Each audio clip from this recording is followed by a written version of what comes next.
जा रसोई में। देख, आज मैं दुर्गा पूजन के लिए खाना बना रही हूँ। हलवा, पूरी, मिक्स वेज, चने की सब्जी, कढ़ी चावल, इतना सारा खाना बनेगा। तू मेरी हेल्प कर देना साथ में, मैं तुझे खाना बनाना भी सिखा दूंगी।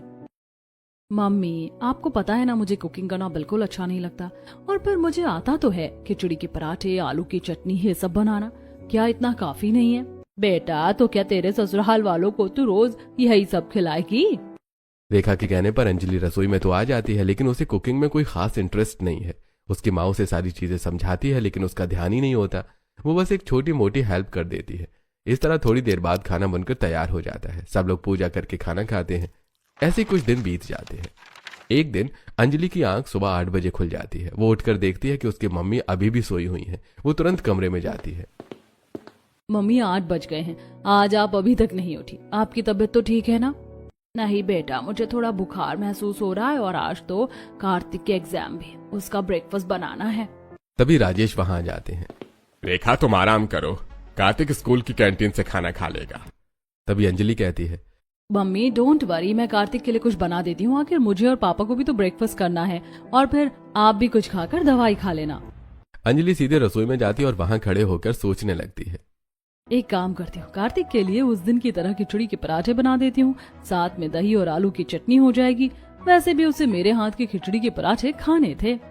यह सोचकर अंजलि अपना काम शुरू कर देती है। वो पहले कुकर में खिचड़ी बना देती है, फिर उसे प्लेट में ठंडी होने के लिए रख देती है।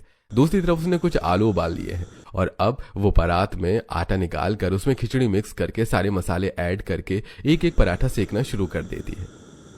कार्तिक, ब्रेकफास्ट रेडी है, मैंने तेरा लंच बॉक्स पैक कर दिया है, और अगर तू खाना चाहता है तो खा ले। नहीं दीदी, मैं ऑलरेडी लेट हो रहा हूँ, आप एक्स्ट्रा पैक कर देना, मैं स्कूल में ही खा लूंगा। अंजलि कार्तिक को एक्स्ट्रा खिचड़ी के पराठे पैक करके दे देती है, और साथ में अपनी मम्मी पापा को भी ब्रेकफास्ट कराती है। सब लोग उसके खिचड़ी के पराठों की खूब तारीफ करते हैं।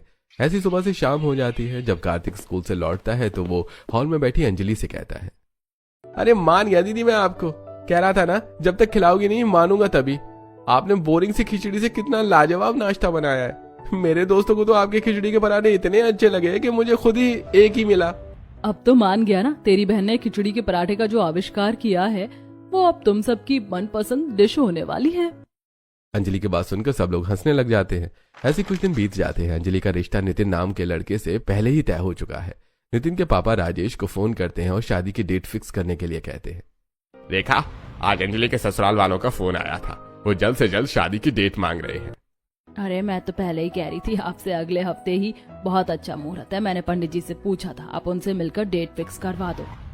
राजेश नितिन के पापा से मिलते हैं और अगले हफ्ते अंजलि की शादी की डेट फिक्स हो जाती है। इधर नितिन के घर में सब लोग डिनर कर रहे हैं।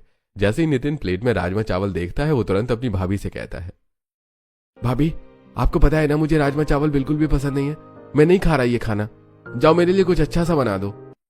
नितिन की बात सुनकर तनु तुरंत रसोई में जाती है और उसके लिए फ्रिज में रखे हुए पनीर को फ्राई करके पनीर मसाला तैयार कर लेती है। ये लो देवर जी, आपका फेवरेट पनीर मसाला। ये हुई ना बात, अब आएगा मजा खाने में। नितिन बड़े प्यार से खाना खाता है और तनु की भी खूब तारीफ करता है। तभी तनु कहती है, देख लो देवर जी, मुझे तो इस घर की जिम्मेदारियां उठाते हुए 5 साल हो गए, और अब तो मेरी देवरानी आने वाली है। मैं भी उस पर ऐसे ही हुक्म चलाऊंगी जैसे आप मुझ पर चलाते हो। जो मेरा मन करेगा वही बनाकर खिलाऊंगी। भाभी, मैं कौन सा मना कर रहा हूँ, आपका जो मन करे करना। पर हाँ, एक बात कह रहा हूँ, अगर मेरी बीवी ने अच्छा खाना नहीं बनाया ना, तो मैं आपको ऐसे परेशान करूंगा। तो आपकी भलाई इसमें ही रहेगी कि आप उसे अपने जैसा अच्छा और टेस्टी खाना बनाना सिखा दो। नितिन की बात सुनकर सब लोग हंसने लग जाते हैं। इधर शादी में 4-5 दिन ही बचे थे। तैयारियों में ये दिन भी ऐसे ही गुजर जाते हैं। आज फाइनली अंजलि और नितिन की शादी हो गई है। अंजलि दरवाजे की दूसरी तरफ खड़ी है। इधर सभी घर वाले उसके घर पर बासे के लिए खड़े हुए हैं।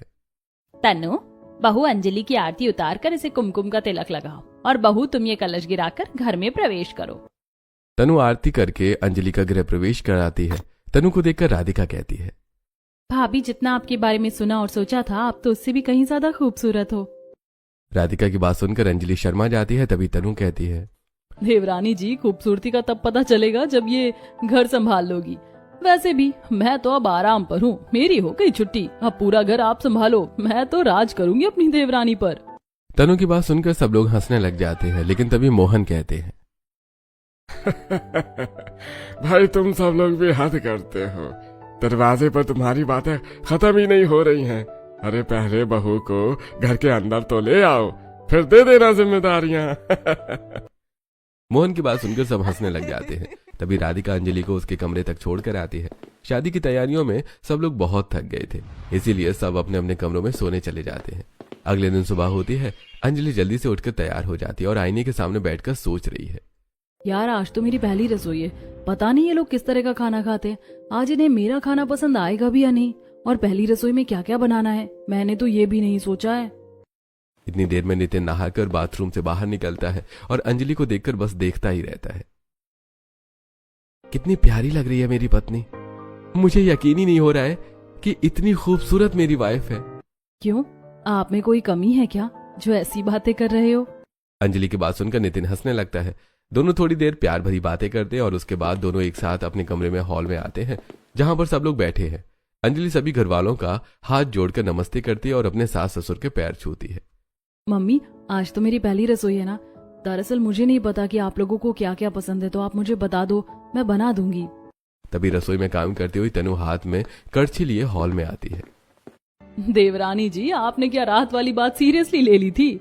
अरे आपको मैं इतनी बेकार लगती हूँ क्या जो आते ही अपनी देवरानी के कंधों पर सारी जिम्मेदारियां डाल दूं? अभी तो आपकी नई नई शादी हुई है, आप एंजॉय कीजिए, सच संवर कर बैठिए। वैसे भी जब मैं इस घर में आई थी तो मेरी सास ने 1 महीने तक मुझे एक गिलास भी नहीं उठाने दिया था। अब जैसे कि मैं प्रेग्नेंट हूँ तो मैं आपको 15 दिन तक तो कुछ काम करने नहीं देने वाली हूँ, और रही उसके बाद की बात तो मैं एक भी काम नहीं करूंगी। तनु की बात सुनकर सब लोग हंसने लग जाते हैं। तनु ने अंजलि के उठने से पहले सबके लिए चाय पानी बना दिया था। अंजलि रसोई में जाती है और तनु का हाथ बटाने लगती है।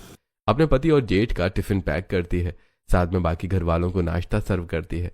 इस तरह दोनों देवरानी जेठानी मिलकर काम कर लेती हैं, लेकिन तनु उसे ज्यादा काम नहीं करने देती है। दोनों देवरानी जेठानी अपने कमरे में चाय पीते हुए बातें कर रही थी कि तभी घर पर पड़ोसन पिंकी की एंट्री होती है। अरे ओ सुधा, कहाँ छुपा रखा है तुमने अपनी छोटी बहू को? सुना है तेरी बहू बड़ी सुंदर है। अब बहन तू घर आ गई है तो खुद ही देख ले, मैं क्या तारीफ करूं। पड़ोसन की आवाज सुनकर तनु और अंजलि भी हॉल में आ जाती हैं। अंजलि को देखकर पिंकी, अरे वाह, सच में तूने तो अपने बेटे के लिए चांद सी बहू ढूंढी है। अंजलि आकर पिंकी के पैर छूती है और हाथ जोड़कर नमस्ते भी करती है। इधर पिंकी और सुधा आपस में बैठकर बातें करने लगती हैं। इतनी देर में अंजलि उनके लिए चाय बिस्किट ले आती है। सब लोग बैठकर बातें करते हैं। थोड़ी देर बाद पड़ोसन चली जाती है। ऐसे कुछ दिन बीत जाते हैं। एक दिन तनु रसोई में काम कर रही होती है। अंजलि, तुम्हारे पति को मलाई चाप बहुत पसंद है और मिक्स वेज देवर जी की फेवरेट है। कभी कभी मटर पनीर मसाला और पुलाव भी खा लेते हैं। और बाकी सभी घर वालों को क्या क्या पसंद है वो भी बता दीजिए। घर वाले तो खा लेते बिना नखरे दिए, बस ये दोनों भाई हैं जो 1-2 सब्जी बिल्कुल नहीं खाते। और वो 1-2 सब्जी क्या है? जैसे कि तुम्हारे पति को राजमा बिल्कुल पसंद नहीं और मेरे पति को मसूर की दाल। मसूर की दाल तो मैं भी नहीं खाती, बहुत अजीब सा टेस्ट आता है मुझे उसमें से। घर पर मम्मी जब भी मसूर की दाल बनाती थी तो मेरे लिए अलग से आलू की चटनी या फिर दूसरी सब्जी बनाती थी। भाई हमारा भी यही हाल है, राजमा और मसूर की दाल देखकर दोनों भाइयों का मुंह बन जाता है, फिर हमें भी दूसरी सब्जी बनानी पड़ती है। अब तुम भी बिल्कुल उनके जैसी ही आ गई हो, फिर तो तुम्हारी और तुम्हारे जेठ जी की खूब जमेगी। ये कहकर तनु हंसने लगती है और अंजलि को पूरी रसोई अच्छे से समझा देती है। आज का डिनर तो तनु ने बनाया है, लेकिन कल से रसोई अंजलि संभालेगी क्योंकि तनु प्रेग्नेंट है और उसका 4था महीना कंप्लीट हो गया है। अब उसे रेस्ट की जरूरत है। अगली सुबह होती है। अंजलि नहा धोकर हॉल में आती है। तभी उसकी सास सुधा कहती है, बेटा देख, तेरी जेठानी पेट से है, अब तुझे उसका ख्याल रखना है। देख, वैसे तो तेरे साथ मैं भी हेल्प करूंगी, लेकिन फिर भी घर का काम तू देख लेना और आज से रसोई की जिम्मेदारियां संभाल ले और सबके लिए नाश्ता बना दे। अपनी सास की बात सुनकर अंजलि सहमति में सिर हिलाती है और सीधे रसोई में चली जाती है। यार क्या बनाऊं कुछ अच्छा सा जो इन लोगों को पसंद भी आ जाए और झटपट बन भी जाए। अंजलि रसोई में खड़े होकर सोच ही रही थी कि क्या बनाऊं, तभी उसे याद आता है कि रात में नितिन ने स्पाइसी खाना खाया था, जिसकी वजह से पूरी रात उसका पेट खराब रहा। कुछ हल्का बना देती हूँ क्योंकि रात में कुछ ज्यादा ही हैवी खाना बनाया था जेठानी जी ने। नितिन जी भी कैसे पूरी रात पेट पकड़कर घूम रहे थे। यह सोचकर अंजलि सबके लिए खिचड़ी बना देती है। साथ में आलू की चटनी, सिंपल रोटी, सलाद, रायता ये सब बनाती है। चलो शुक्र है भगवान का, कुछ कॉमन चीजें जैसे रायता, सैलेड, चटनी, रोटी, इन सब से टेबल भरी हुई लग रही है।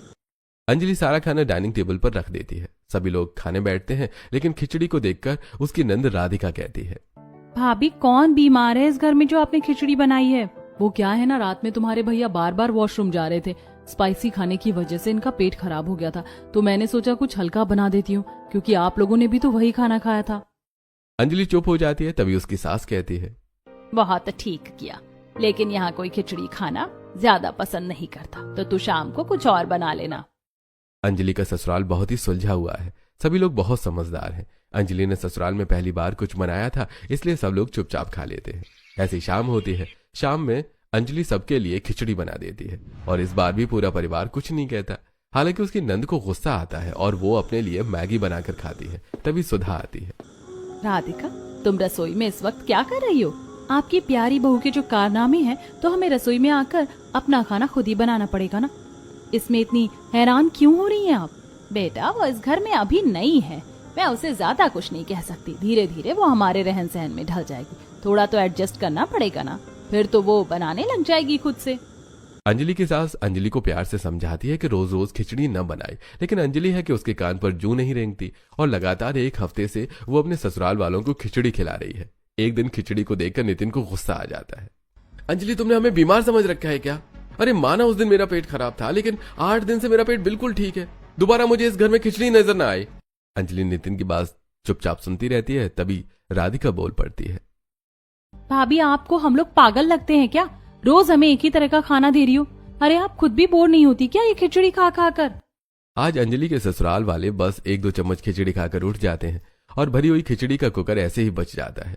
अंजलि रसोई साफ कर रही होती है। तभी तनु वहां आती है। तनु का 6ठा महीना चल रहा है और उसका बेबी बम्प साफ दिखाई दे रहा है। अंजलि, मुझे पता है कि मैं प्रेग्नेंट हूँ और खिचड़ी जैसा पौष्टिक आहार मेरे लिए फायदेमंद है, लेकिन घर वाले तो बिल्कुल ठीक है ना। तुम उन्हें रोज रोज खिचड़ी क्यों खिला रही हो?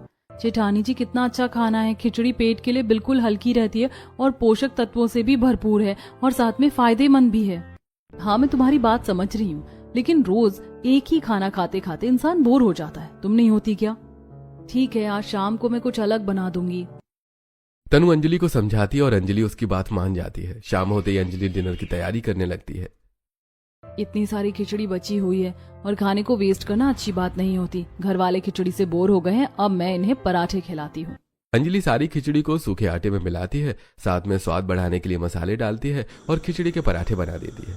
साथ में वो आलू की चटनी भी बनाती है। खाने की खुशबू रसोई से बाहर हॉल में पहुंचती है, जहां सुधा और राधिका बातें कर रही होती हैं।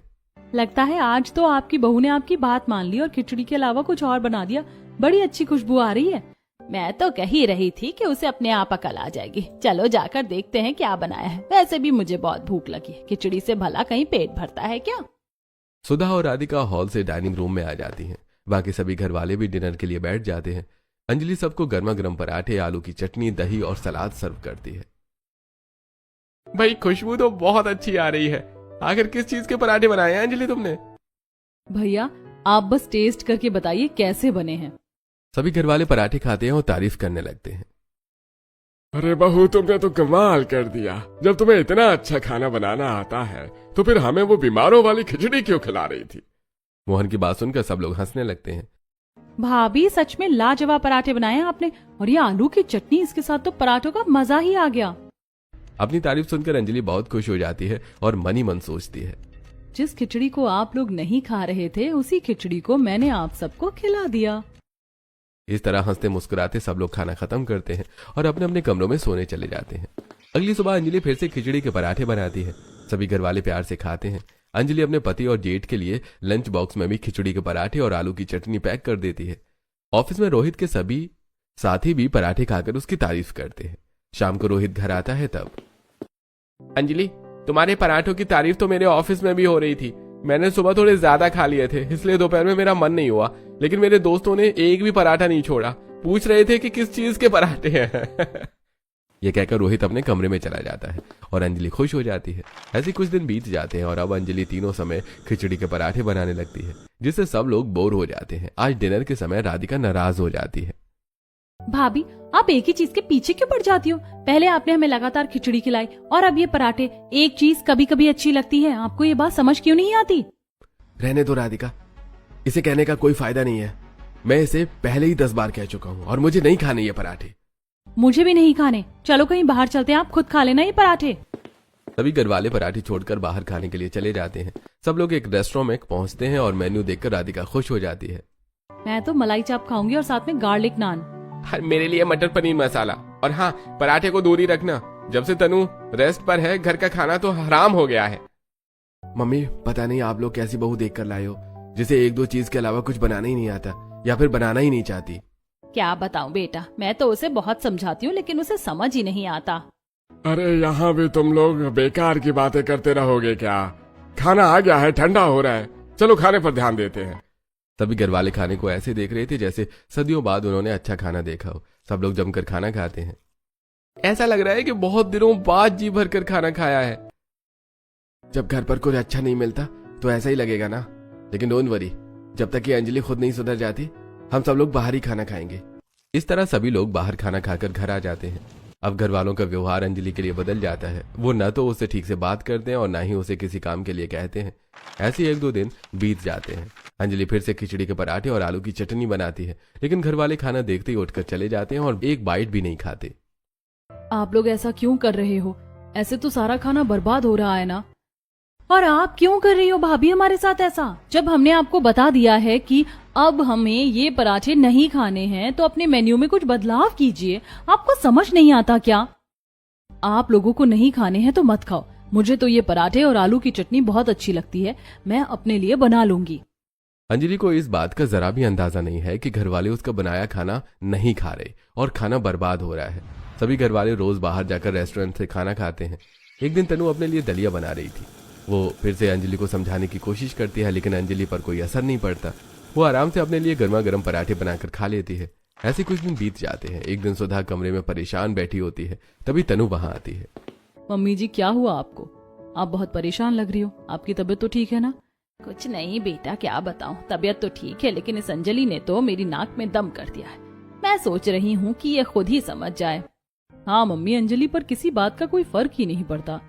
इसे जरा भी अंदाजा नहीं है कि घर वाले खाना खा ही नहीं रहे हैं। मैडम अपने आप में ही खुश है। हाँ बेटा, वही तो। क्या करूं मैं इस लड़की का? बेकार में इसके मायके वालों तक बात जाएगी तो रिश्तों में खटास आ जाएगी। हाँ मम्मी, आप सही सोच रही हो, लेकिन आप टेंशन मत लो, मेरे पास एक आइडिया है, इससे तो मैं सबक सिखाऊंगी। ये कहकर तनु वहां से चली जाती है और अपनी मामी को फोन करती है।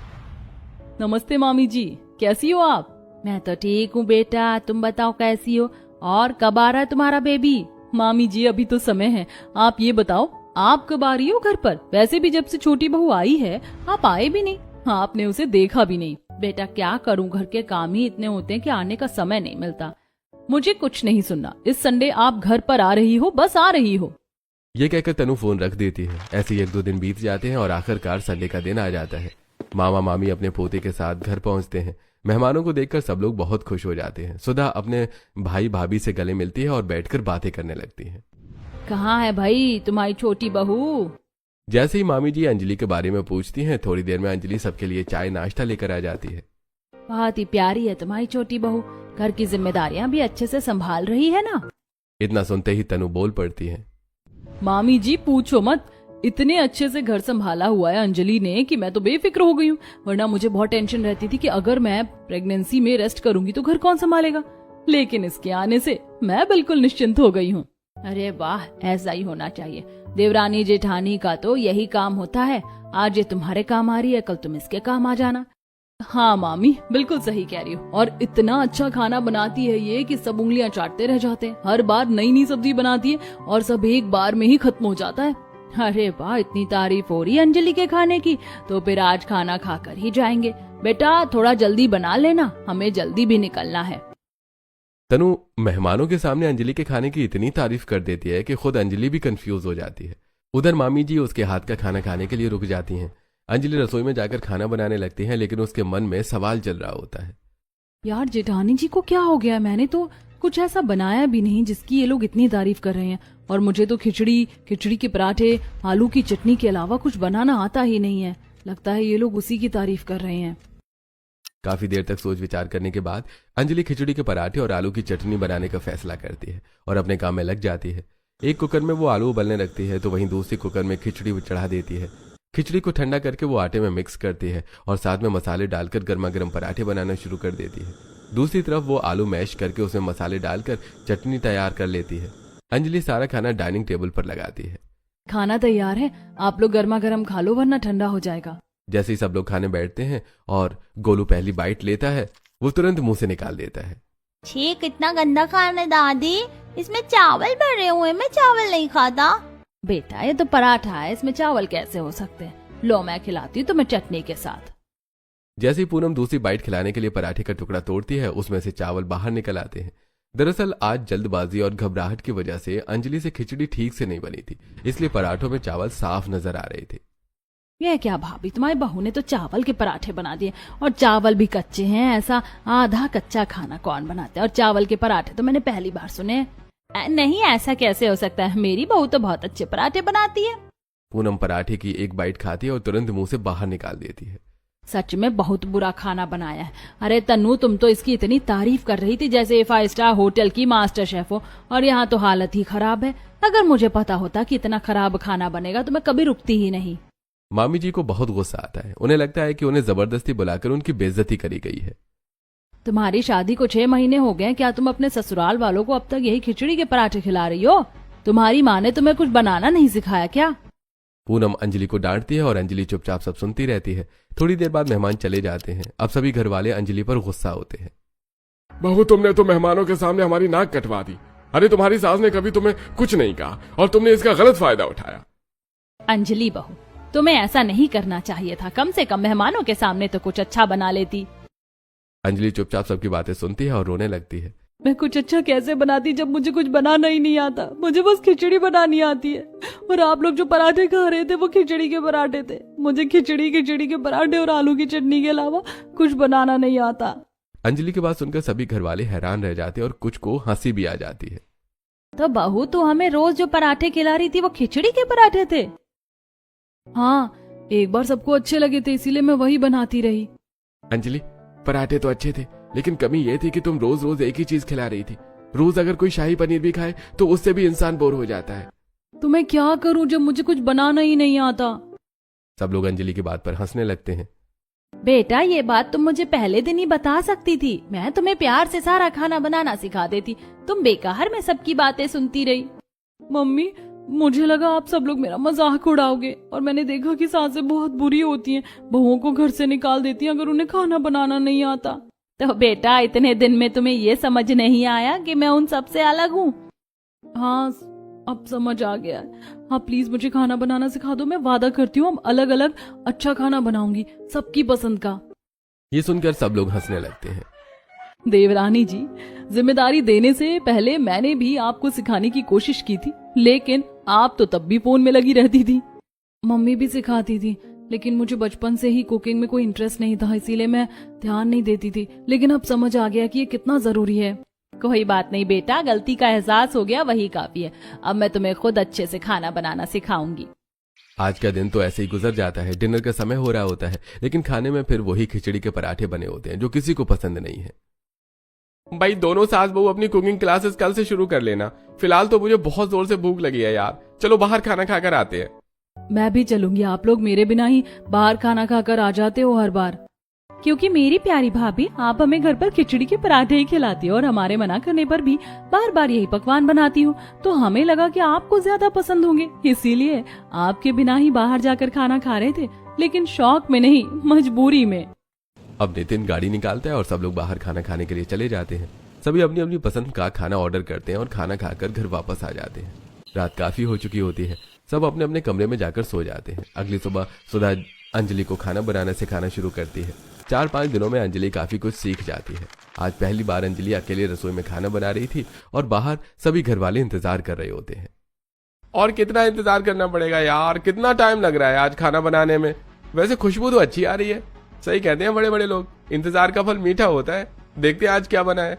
रोहित की बात सुनकर सब लोग हंसने लग जाते हैं। तभी राधिका कहती